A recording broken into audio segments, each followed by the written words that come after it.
आमे आज सकाळू खबर पाइलु जे कंकरे गाँव गोटे नाबालिका 5 वर्षर शिशु को धर्षण एवं हत्या करा जायछि जहाँकि एक घृण्य घटना माने आम राजनीति करने क्षेत्र में आम एते छोट शिशु को धर्षण और हत्या घटना रेयरली आम शुणीचु।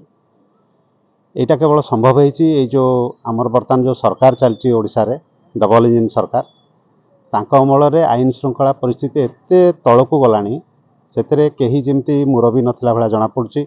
पुलिस प्रशासन मध्य सरकार अंडर नथिला भला जना पड़ुछि। लोकंकर पुलिस प्रति भय तुटिगला भला लागुछि। गतकाली होली अवसर रे आम शुणीचु ओडिशा रे पाखापाखि 5टी हत्या घटना होईछि गोटे दिन रे। तेणु ये आईन श्रृंखला परिस्थिति को लेकर सरकार केते दिन चलिबो सेटा आमे संदेहान। एठी आमर जो लोकल विधायक माने अछंती 2 जण विधायक से माने तांकर बटी आदायर व्यस्त ऑफिसर मानकठु पीसी आदायर व्यस्त आईन श्रृंखला एवं लोकंकर सुविधा असुविधा बुझापी कहीं नाहांती हारी गुहारी शुणापी कहीं नाहांती। तेणु ये जो सरकार चली ये सरकार संपूर्ण भाव में विफल होती।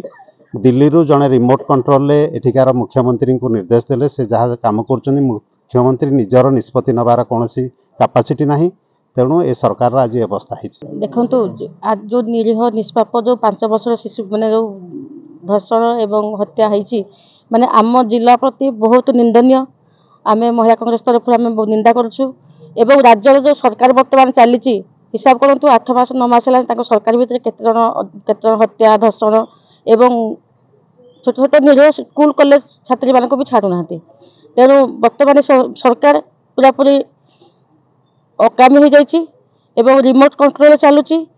बर्तमान जो आमर 2 जण अनुगुल माने अनुगुल पाखापाखि अनुगुल छेंडीपदार 2 जण एमएलए अच्छा किंतु से थी कंपानी कोड़े गछ काटा कंपानी मान साहय कर रास्ता किसी हो कौन पब्लिक लोकर समस्या को समाधान करना। तेणु आम काली फैक्ट पार्टी भी आसवे एवं आगामी दिन में जब एमती चलो ताले निहाती राजरास्ता को कांग्रेस ओह्लैब एवं आमर अनुगुल को जो निंदा माने जो होम जो छोट जो निष्पाप तेणु तार पुलिस शासन एसपी को आम अनुरोध करुँ तार भल भाव विचार करूँ एवं जो दोषी जी होती अति अति कठोर दंड विधान हो जाए। बयानिका द्वारा आयोजित विशाल जातीय स्तरीय हस्ततंत्र मेला एही मेला भुवनेश्वर यूनिट 3 प्रदर्शनी पड़िया रे एप्रिल 1 पर्यंत दिन 11:30 रु राति 9:30 पर्यंत आयोजित करा जाउछि।